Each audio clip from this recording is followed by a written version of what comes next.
प्राचीन भारत से लेकर आधुनिक भारत तक ये देश बहुत ज्यादा बदला है, लेकिन एक ऐसी चीज है जो आज तक इस देश में नहीं बदल पाई है, और वो है इस देश में होने वाले महिलाओं के खिलाफ अत्याचार और उनका शोषण। और इसी तरीके का एक एग्जाम्पल हमें 9 अगस्त 2024 को कलकत्ता के आरजी कर मेडिकल कॉलेज में देखने को मिला, जहां पर एक डॉक्टर का रेप कर दिया गया और फाइनली उस डॉक्टर की मृत्यु हो गई।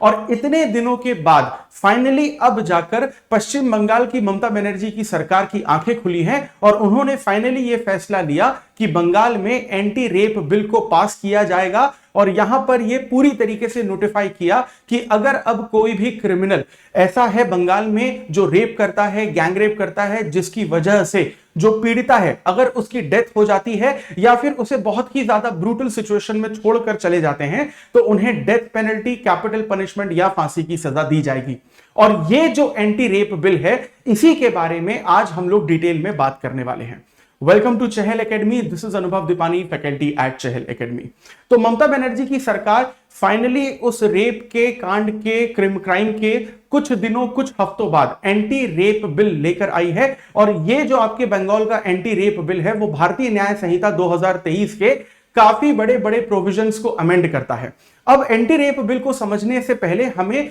भारतीय न्याय संहिता 2023 को यहां पर समझना पड़ेगा। अगर आप यहां पर भारतीय न्याय संहिता को देखें तो भारतीय न्याय संहिता खुद में एक नई कानून प्रणाली थी, जिसने भारत की पुरानी एक कानून प्रणाली IPC, that is Indian penal code 1860 को रिप्लेस किया था। 1860 से लेकर 2023 तक भारत में कई तरीके के आपको पॉलिटिकल सोशल चेंजेस देखने को मिलते हैं, लेकिन कानून अभी भी आपको वो पुराने ही देखने को मिलते थे। तो भारतीय न्याय संहिता 2023 को लागू किया गया और यह कहा गया कि बहुत सारे पुराने कानून जो अब पूरी तरीके से इररिलेवेंट हो चुके हैं, उन्हें हटाया जाएगा और नए समाज की नई जरूरतों के हिसाब से नए कानूनों को यहां पर इंप्लीमेंट किया जाएगा। लेकिन भारतीय न्याय संहिता में भी कुछ कमियां हमें देखने को मिलती थी कि रेप जैसे ब्रूटल क्राइम के खिलाफ यहां पर गवर्नमेंट ने बहुत ज्यादा स्ट्रिक्ट पनिशमेंट नहीं दी थी। जी हां, हम लोग यहां पर बात कर रहे हैं कैपिटल पनिशमेंट की, क्योंकि अगर आप भारतीय न्याय संहिता के सेक्शन, अलग अलग सेक्शंस को देखें, जैसे कि फॉर एग्जांपल अगर आप सेक्शन 64 की बात करें और उसी सेक्शन 4 में अगर आप सब सेक्शन 2 की बात करते हैं, तो भारतीय न्याय संहिता में यह कहा गया था कि कोई भी अगर ऐसा पर्सन है जिसने किसी एक फीमेल का रेप किया है, तो मिनिमम जो है उसे 10 इयर्स का पनिशमेंट दिया जाएगा और ज्यादा से ज्यादा हम लोग उसे उम्र कैद में तब्दील कर सकते हैं। और इसी सेक्शन और सब सेक्शन को यहां पर बंगाल का जो एंटी रेप बिल है उसमें कन्वर्ट किया गया, उसमें बेसिकली अमेंडमेंट लाए गए, सुधार लाए गए। और यहां पर एंटी रेप बिल में कहा गया कि अब 10 साल की सजा या उम्र कैद से कुछ नहीं होगा, सीधे सीधे यहां पर जो दोषी है उसे फांसी की सजा ही दी जाएगी। अब ये जो बिल है, अगर हम लोग इसके पूरे नाम की बात करें तो इसे हम Aparajita women and child West Bengal criminal laws amendment bill 2024 के नाम से जानते हैं। तो भारतीय न्याय संहिता के प्रोविजंस को तो ये नया एंटी रेप बिल अमेंड करता ही है, लेकिन इसके साथ साथ 2 और नए कानूनों को भी अमेंड करता है, जिसमें हम लोग भारतीय नागरिक सुरक्षा संहिता 2023 और पॉक्सो एक्ट 2012 यानी कि protection of children from sexual offence को भी इंक्लूड करते हैं। अब अगर हम लोग यहां पर पॉक्सो एक्ट 2012 की बात करते हैं, तो उसमें जो क्रिमिनल होता था रेप का या फिर सेक्सुअल ऑफेंडर जिसे हम लोग कहते हैं, उसे मिनिमम 3 साल की सजा की बात की गई थी। और यहां पर कहा गया था कि अगर सजा एक्सटेंड करनी है तो उसे 5 साल तक किया जा सकता है। लेकिन यहां पर इसे भी पूरी तरीके से यहां पर चेंज कर दिया गया और पॉक्सो में यहां पर कहा गया कि जो मिनिमम पनिशमेंट मिलेगी वो 7 इयर्स की मिलेगी, अब जो कि पहले 3 साल की हुआ करती थी। और जहां पर पहले 2012 के पॉक्सो में मैक्सिमम पनिशमेंट को यहां पर 5 साल का कहा गया था, तो अब इसे बढ़ाकर 10 साल कर दिया गया है। और सीधी सी बात है कि यहां पर कैपिटल पनिशमेंट तो मिलेगी ही मिलेगी, जो नए बिल का सबसे एक हाईलाइटेड प्रोविजन है। और एंटी रेप बिल में यह भी कहा गया कि किसी भी क्रिमिनल को पैरोल नहीं मिलेगा, यानी कि इसका मतलब पहले ऐसा होता था कि कोई क्रिमिनल है, अगर उसे जेल की सजा सुनाई गई है और उसका बिहेवियर अगर हमें अच्छा देखने को मिलता है, उसमें हमें इंप्रूवमेंट देखने को मिलता है, तो बीच बीच में कुछ कुछ दिनों या वक्त के लिए उसे जेल से आजादी मिलती थी। यानी कि इस पैरोल को भी पूरी तरीके से यहां पर एंटी रेप बिल में कैंसिल कर दिया गया है। यानी कि गवर्नमेंट का इंटेंशन पूरी तरीके से हमें यहां देखने को मिलता है कि जितनी सख्त से सख्त सजा हो सके यहां पर क्रिमिनल को मिलनी ही चाहिए। अब अगर आप इस बिल के कुछ बहुत अच्छे प्रोविजंस की बात करें तो सबसे पहले हमें यहां पर देखने को मिलता है कि जो इनिशियल रिपोर्ट है उसके बारे में कहा गया है कि वो 21 दिन के अंदर अंदर सबमिट होनी चाहिए। एंटी रेप बिल से पहले के जो कानून रहे हैं भारत के, उसमें यह कहा गया था कि जब रेप हो जाता है तो इनिशियल रिपोर्ट आप 2 महीने में सबमिट कर सकते हैं। उस 2 महीने के टाइम पीरियड को घटाकर 21 दिन कर दिया गया। साथ ही साथ यह कहा गया कि अगर 21 दिन में इनिशियल रिपोर्ट सबमिट नहीं हो पाती है तो एक और एक्सटेंशन दिया जा सकता है, और वो एक्सटेंशन सिर्फ 15 दिनों का ही होगा। साथ ही साथ जो पुलिस की टीम या इन्वेस्टिगेटिंग टीम होगी उसमें सारी की सारी ऑफिसर्स फीमेल ही होंगी, और इस इन्वेस्टिगेटिंग टीम को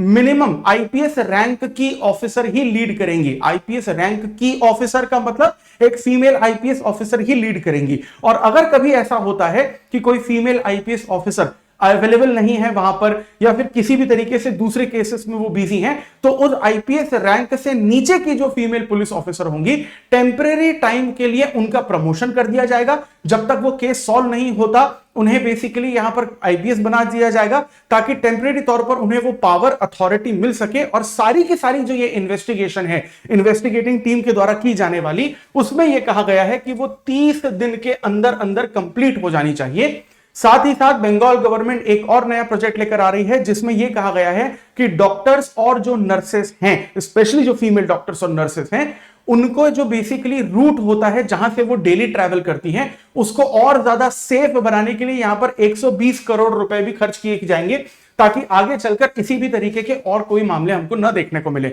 लेकिन बंगाल इकलौता ऐसा गवर्नमेंट नहीं है, इकलौती ऐसी सरकार नहीं है जिन्होंने यहां पर रेप के लिए कैपिटल पनिशमेंट की बात की है। इससे पहले भी आंध्र प्रदेश और महाराष्ट्र सरकार इस तरीके के कानून ला चुकी है। अगर हम लोग यहां पर आंध्र प्रदेश की बात करते हैं तो आंध्र प्रदेश ने आंध्र प्रदेश दिशा बिल 2019 लाया था, जहां पर यह कहा गया था कि अगर किसी भी महिला का रेप होता है या गैंग रेप होता है और उस वजह से उस पीड़िता की डेथ हो जाती है, या फिर उसे एक बहुत ब्रूटल सिचुएशन या मरती हुई हालत में छोड़ दिया जाता है, तो यहां पर कैपिटल पनिशमेंट दी जाएगी। और यहां पर भी जो बेसिकली टाइम लिमिट दी गई थी ट्रायल के लिए, वो सिर्फ 21 दिनों की दी गई थी। इसके अलावा अगर हम लोग महाराष्ट्र गवर्नमेंट की बात करें तो हमें 2020 में जाना होगा, जब उद्धव ठाकरे महाराष्ट्र के चीफ मिनिस्टर थे और उनकी एक कोलिशन गवर्नमेंट थी विकास अगाड़ी, जिसे हम लोग महाविकास अगाड़ी या फिर एमवीए के नाम से जानते हैं। आज अगर आप महाराष्ट्र सरकार को देखेंगे तो वहां पर एकनाथ शिंदे की शिवसेना और बीजेपी का आपको कोलिशन देखने को मिलता है 2024 में। लेकिन हम 2020 के दूसरी कोलिशन गवर्नमेंट, जिसमें आपकी उद्धव ठाकरे की पॉलिटिकल पार्टी एनसीपी और कांग्रेस कोलिशन में थी, हम उनकी बात कर रहे हैं। और इस उद्धव ठाकरे की सरकार ने महाराष्ट्र में भी एक बिल लेकर आया था जिसे हम लोग महाराष्ट्र शक्ति बिल 2020 के नाम से जानते हैं। और इसमें भी यह बोला गया था कि रेप, गैंग रेप में जो आपका क्रिमिनल होगा उसे कैपिटल पनिशमेंट दी जाएगी। साथ ही साथ यहां पर ऐसी एसिड अटैक जैसे क्राइम्स को भी इंक्लूड किया गया था। अब जब भी इस देश की विधानसभा या संसद किसी भी तरीके का कोई ऐसा कानून बनाती है जिसमें फांसी की सजा के बारे में बात की जाती है, तो जुडिशरी स्पेशली सुप्रीम कोर्ट का यहां पर क्या कहना है, उन्होंने पहले क्या कहा है, सुप्रीम कोर्ट का क्या स्टैंड होगा, यह बहुत ज्यादा इंपॉर्टेंट हो जाता है। लेकिन कैपिटल पनिशमेंट के बारे में सिर्फ सरकारों ने ही नहीं, लेकिन इस देश में जुडिशरी ने भी बहुत ज्यादा गहराई से बात की हुई है। अगर हम लोग उन केसेस की बात करें तो सबसे पहले हमारी नजर में आता है Jagmohan Singh versus state of Uttar Pradesh, जो 1972 में हुआ था। और इसमें यहां पर कोर्ट ने कहा था कि जी हां, अगर कोई बहुत ज्यादा ब्रूटल क्राइम हुआ है तो यहां पर डेथ पेनल्टी दी जा सकती है या दी जानी चाहिए। लेकिन इससे थोड़ा सा विपरीत अगर हम लोग जाते हैं और Rajendra Prasad versus state of Uttar प्रदेश 1979 की बात करते हैं, तो 1979 के केस में यहां पर जुडिशरी का कहना था कि कोई भी पर्सन अगर वो इंडियन सिटीजन है, भले ही वो क्रिमिनल है, तो उसके पास भी फंडामेंटल राइट है, और specially article 21 right to life है। तो यहां पर अगर आपको डेथ पेनल्टी देनी भी है तो आप किसी भी ऑर्डिनरी केसेस में या फिर हर केस में नहीं दे सकते। आपको यहां पर 2 सिचुएशंस को नोटिफाई करना होगा, जो रहेंगी या तो आपके पास स्पेशल रीजन होना चाहिए या तो फिर एक्स्ट्रा ऑर्डिनरी सर्कमस्टांसेस होने चाहिए, तभी आप यहां पर कैपिटल पनिशमेंट दे सकते हैं। लेकिन इसके अलावा अगर हम लोग Bachchan Singh versus state of Punjab 1980 की अगर बात करते हैं तो एक बहुत फेमस स्टेटमेंट यहां पर दिया गया था, जैसा कि हम लोग भी कई बार इस्तेमाल करते हैं अपनी एग्जामिनेशन के प्रिपरेशन या नॉर्मल लाइफ में, rarest of the rare case. तो यहां पर इस 1980 के पंजाब केस में कोर्ट ने कहा था कि कैपिटल पनिशमेंट दी जा सकती है, लेकिन वो rarest of the rare case में होनी चाहिए। हर किसी तरीके के ऑर्डिनरी केसेस में नहीं, सिर्फ और सिर्फ एक्स्ट्रा ऑर्डिनरी केसेस में। इसके अलावा अगर आप Deendayal versus union of India and others 1983 की भी बात करते हैं तो यहां पर डेथ पेनल्टी के फेवर में, सपोर्ट में ही कोर्ट ने यहां पर वर्डिक्ट दिया था। लेकिन फिर से एक और बात कही थी कि जिस भी क्रिमिनल को यहां पर डेथ पेनल्टी या डेथ पनिशमेंट दी जाती है तो वो पेनलेस होनी चाहिए, यानी कि ऐसा नहीं है कि उसे टॉर्चर किया जाए यहां पर डेथ के नाम पर, यानी एक ही झटके में वो पनिशमेंट जो है वो पूरी हो जानी चाहिए।